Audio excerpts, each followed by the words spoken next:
Mendham. I don't know who you're talking to. I don't. Who's this pyro guy? First of all, he doesn't sound like he has a whole lot upstairs. I mean, I don't know him, so I'm just going off of some of the things that you said he said. But you know, as humans, we've gone to the moon with very my computer here is 100,000 times more powerful than the computers they had in 1968 to go to the moon. So, who is saying that a virtual reality world is impossible? It is in no way. It is very possible. We all know that the brain surgeons can map the brain. They can take their little prong or their little whatever they use there. I'm not a brain surgeon. And, touch the brain in different areas. Yeah, what's going on? Oh, I smell oranges, Who farted? Or he sticks it somewhere else and, suddenly he has another sense coming.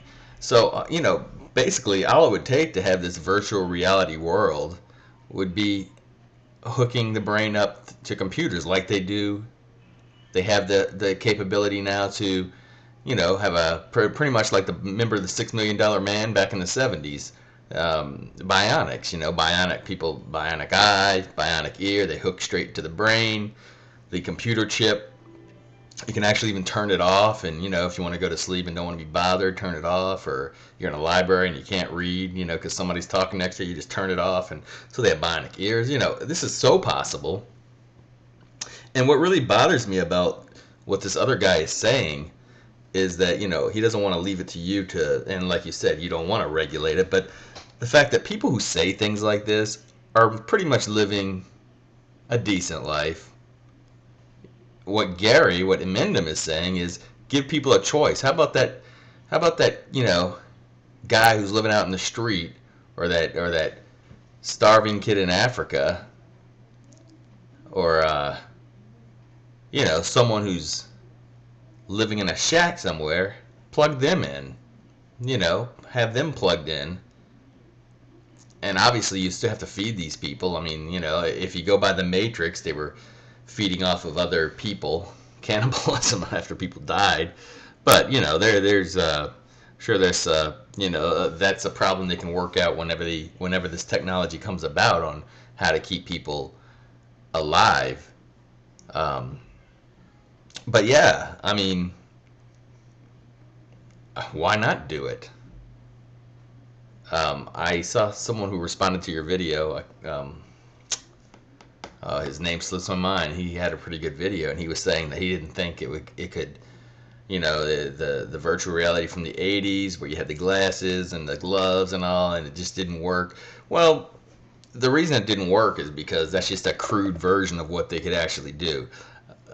You go to Disney World and go to these rides where these virtual rides, and they strap you in, and you have these huge screens around you, and but then you have it's just like I flew a Army helicopter simulator at one point, and on the outside. On the inside, you just saw the screen and you flew, and we actually flew over over when I was in Alaska. You flew over Alaska. It was pretty neat. And on the outside, it was all hydraulics, and it would, depending on which way you moved, and it felt real. Now, the video was pretty realistic, actually. It wasn't bad. But yeah, everything was there. So yeah, you can do this. This is something totally possible, and boy, what fun. I mean, just imagine, we had this conversation before. Just imagine, plug me in. Suddenly I'm Joe Montana, on the last drive against the Bengals. Pick either Super Bowl where they played the Bengals, and I'm driving the team down for the winning touchdown. Just the adrenaline alone is just, I can be that guy.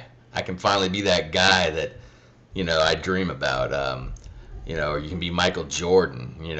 Or you can be, like you said, you can be the president, if you wanted to be, not Bush necessarily, but you know what I mean. Yeah, I see people comment. You had another video. I'm gonna sort of segue into this other video where you were talking about. It was a video response to the Modern Mystic, and you were talking about, distributing the wealth again, and you were talking about, leaving the people, $2 million or so, the people who have all these billions of dollars, and then I saw people taking sniper shots at you, saying, "Oh, what are you?" Basically calling you a communist, and why shouldn't people? People, what you understand is, when Emendem speaks, he's talking about the greater good of humanity. He's not talking about, you know, sure, Bill Gates has made $64 billion. He made it pretty fair and square because I mean, that's debatable, but he did start Microsoft along with Paul Allen, and whether it's fair, square or not, I know he had some that's questionable, but yeah, so that's fine. But it's obscene. It's obscene wealth that Gary's against. It's not just wealth. It's not just take all the money from the people who made it and give it to all the people who don't deserve it.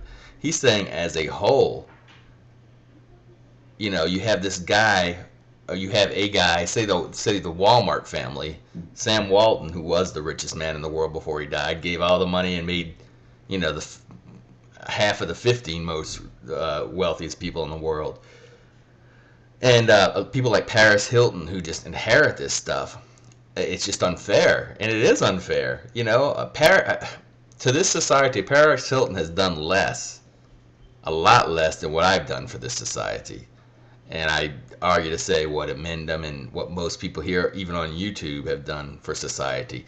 She just happened to be born to the right family, and so she gets all this money, this obscene wealth, while other people have to work for a living, and other people have to fight all the obstacles just to try to make ends meet. I mean, just to try to feed their family, just to try to, it's really a shame in the place I live that they have sort of like a drive, like a fundraiser to help people put their heat on, to help people pay for their heat.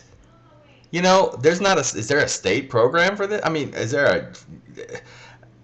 heat is a necessity where I live. And to think that people today in this country, now I realize this country is not what it used to be, but people today in this country can't afford to have their heat, and nobody really cares except for the people that are trying to fundraise. I mean, the government doesn't even care. Yeah, that's wrong.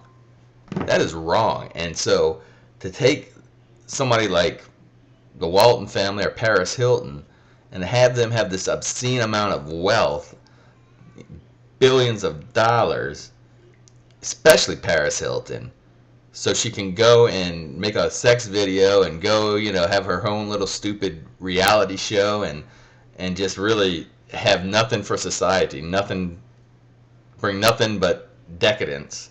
It's just obscene.